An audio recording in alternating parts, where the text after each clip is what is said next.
El trabajo realizado es una opinión sobre las teorías post-críticas, especialmente sobre el capítulo El currículum como narrativa étnica y racial.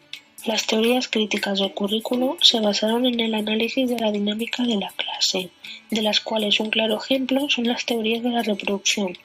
Dicha teoría, desde un análisis político y sociológico, tuvo en cuenta las desigualdades educacionales de género, raza y etnia.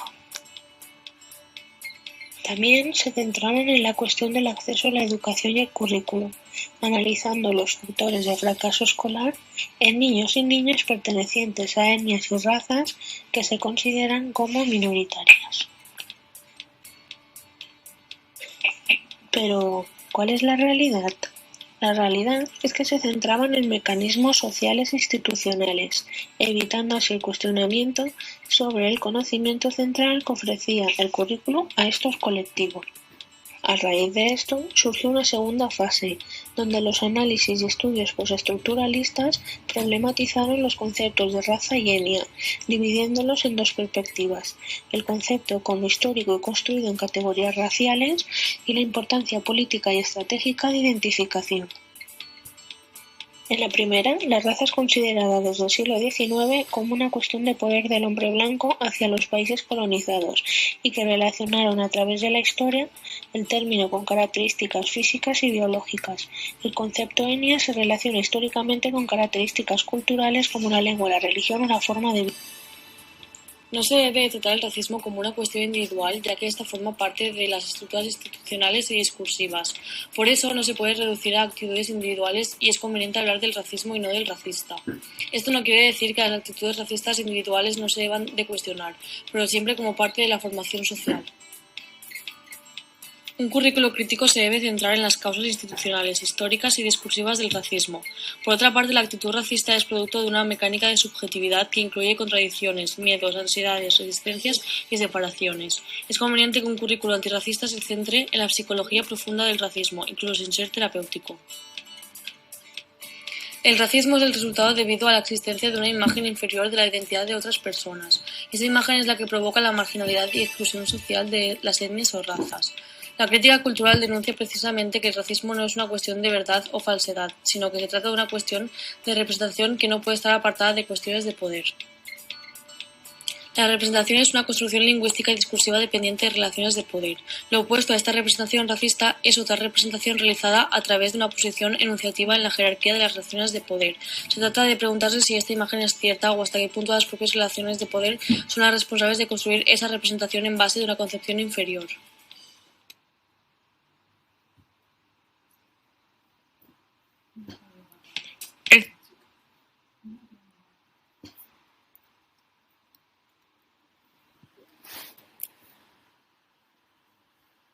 Asimismo, el currículo es una mera distribución de los conocimientos por particularidades, enseñanzas y contenidos. Por tanto, a través del vínculo entre este conocimiento, la etnia y la raza son elementos claves que pueden profundizar en un elevado índice de fracaso escolar, ya que se ve de forma clara y evidente que este currículo tiene un carácter tradicional que se afianza a una permanencia formada por estructuras dominantes que intervienen en un sentido único para formar al ser humano y a un colectivo sumiso y obediente. Como consecuencia de esto, se debe reflexionar sobre este tema para presentar distintas posibilidades y así cambiar estas estructuras ya existentes por medio de discursos éticos acerca del razonamiento predominante que oculta las relaciones y prácticas socioeducativas. Es decir, la teoría crítica no solo tiene que añadir e informar conceptos o conocimientos, sino que debe poner en duda las relaciones de influencia y dominio con el fin de transformar la ética y la raza como un poder central para la sociedad. La dinámica multiculturalista posibilita una nueva mirada para reinterpretar el campo del currículo al fomentar espacios de pluralización étnica y promover la diversidad de creencias, y así intentar eliminar las discriminaciones que sufren las minorías. Como afirma Tadeu da Silva, desde la perspectiva de los grupos culturales dominados, el currículo universitario debería incluir una muestra más representativa de las diversas culturas subordinadas.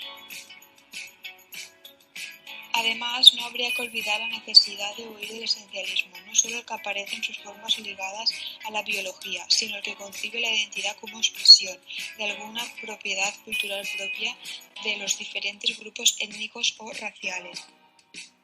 En el centro de un currículo crítico habría que tener muy presente la necesidad de considerar la identidad como algo histórico, contingente y relacional. Para una perspectiva crítica no existe identidad fuera de la historia y de la representación. Las teorías poscríticas constituyen horizontes para transformar el mundo educativo y hallar el sentido histórico de los saberes con los cuales se pretende transfigurar el currículo, comprender como construcción cultural, es decir, como proceso de acción-reflexión. No se trata solo de mostrar las desigualdades existentes, sino de explicar las interrelaciones. El esencialismo cultural concibe la identidad como expresión. Los cambios del proceso histórico no pueden ser considerados como constructos culturales fijos, es decir, el racismo se trata de una cuestión de representación, construcción